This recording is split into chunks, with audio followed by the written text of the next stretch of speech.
Assalamualaikum warahmatullahi wabarakatuh. Perkenalkan saya Tiara Apriliani, kelas 1A, Prodi D3 Keperawatan.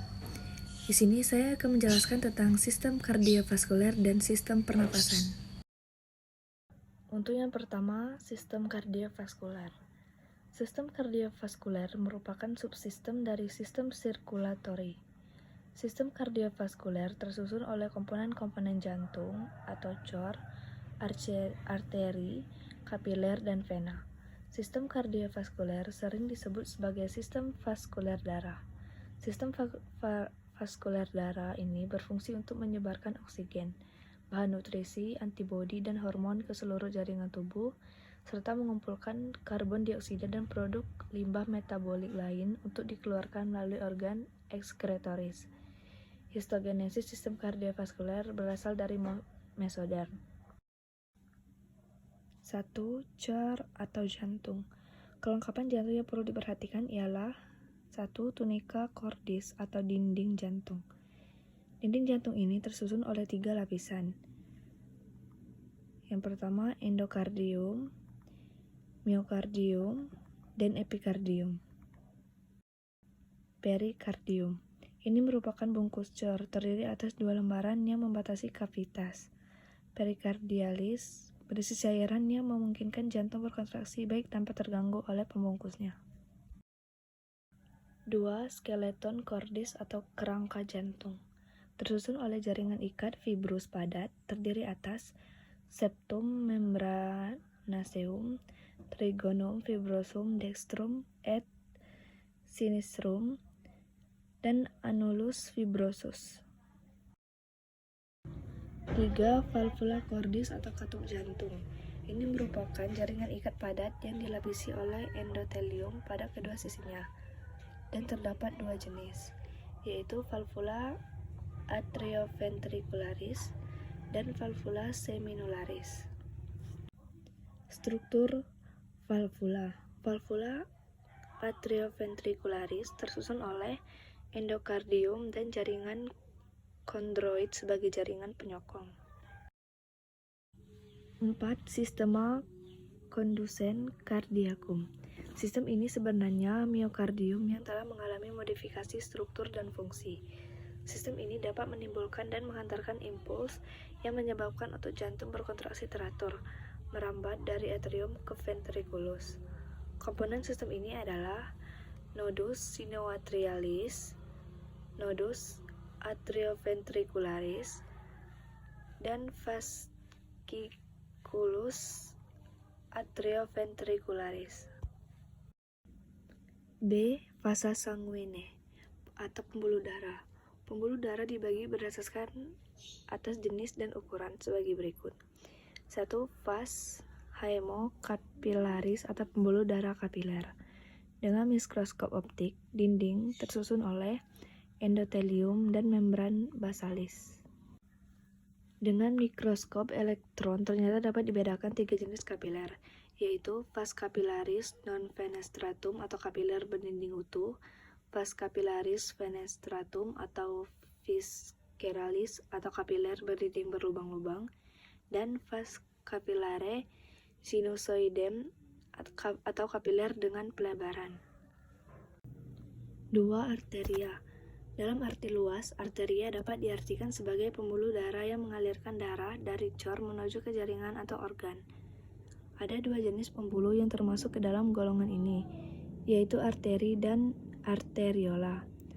3. Vena. Secara umum, vena dapat diartikan sebagai pembuluh yang membawa darah dari jaringan kembali ke arah cor. Termasuk ke dalam golongan pembuluh ini adalah vena dan venula. Valvula.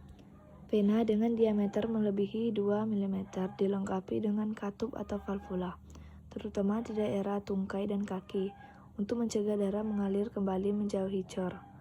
Valvula tersusun oleh endotelium melapisi kedua sisi, stratum subendoteliale, serabut elastik yang datang dari dinding vena membentuk anyaman rete elasticum, terdiri atas sebatang bagian dengan tepi batas mengarah ke cor. Selanjutnya, saya akan menjelaskan tentang sistem pernafasan. Pernafasan merupakan proses pertukaran gas dari MH dengan gas di lingkungan. Alat pernafasan. Yang pertama itu ada hidung.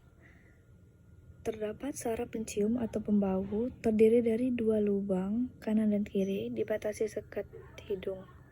Rongga hidung berhubungan dengan rongga mulut, fungsinya menghangatkan, melembabkan, dan menyaring udara. Dan terdapat rambut halus dan selaput lendir. Fungsinya untuk menyaring udara yang masuk, dan mengeluarkan partikel-partikel. Yang kedua, faring. Faring berada di bagian belakang rongga hidung. Lanjutan dari saluran hidung yang meneruskan udara ke laring. Yang ketiga, laring atau pangkal tenggorokan. Laring terdiri dari lempengan tulang rawan. Bagian dalam dindingnya digerakkan oleh otot menutupi glotis. Lubang atau celah menghubungkan faring, trakea.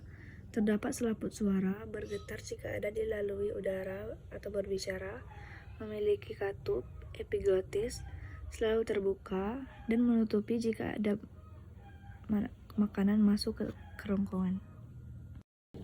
Yang keempat, glotis dan epiglotis. Yang kelima, trakea atau batang tenggorokan.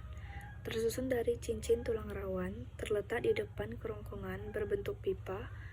Bagian dalam licin dilapisi oleh selaput lendir, sel epitel silindris bersilia, dan berfungsi menahan debu atau kotoran dalam udara agar tidak masuk ke paru-paru.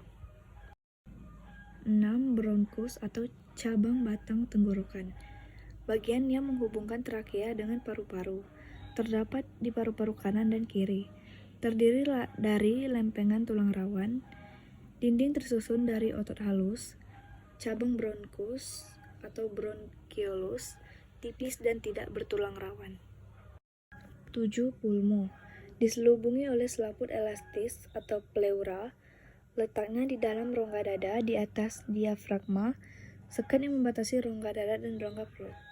Paru-paru kanan 3 gelambir, paru-paru kiri 2 gelambir. Terdapat bronkus dan bronchiolus. Mekanisme pernafasan terjadi saat sadar dan tidak sadar. Inspirasi dan ekspirasi. Berdasarkan cara melakukan inspirasi dan ekspirasi dan tempat terjadinya, terdapat dua pernafasan, yaitu pernafasan dada dan pernafasan perut. Volume dan kapasitas paru-paru. Setiap orang berbeda, tergantung pada ukuran paru-paru, kekuatan bernapas, dan cara bernapas. Volume paru-paru orang dewasa yaitu 5-6 liter, terdiri dari volume tidal, volume cadangan inspirasi, volume cadangan ekspirasi, dan volume residu. Frekuensi pernapasan. Cepat lambat melakukan pernapasan dipengaruhi oleh umur, jenis kelamin, suhu tubuh, dan posisi tubuh. Mekanisme pertukaran O2 dan CO2. Kebutuhan normal oksigen per hari yaitu 300 cc, kecuali dalam keadaan tertentu. Difusi sederhana, gerakan molekul-molekul secara bebas melalui membran sel dari konsentrasi atau tekanan tinggi ke konsentrasi atau tekanan rendah di alveolus dan di sel jaringan tubuh.